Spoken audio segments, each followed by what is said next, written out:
lot of people in South Florida love the bottom fish.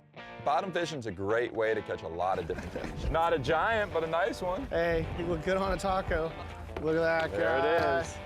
That's my favorite fish in the state to catch. The sought after mutton snapper.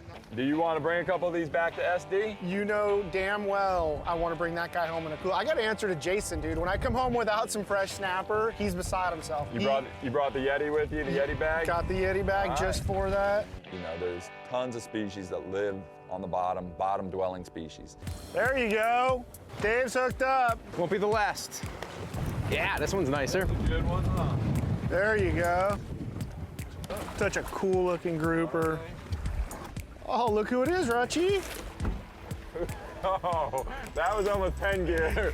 You almost donated some pen gear. Well, at least it's shallow enough.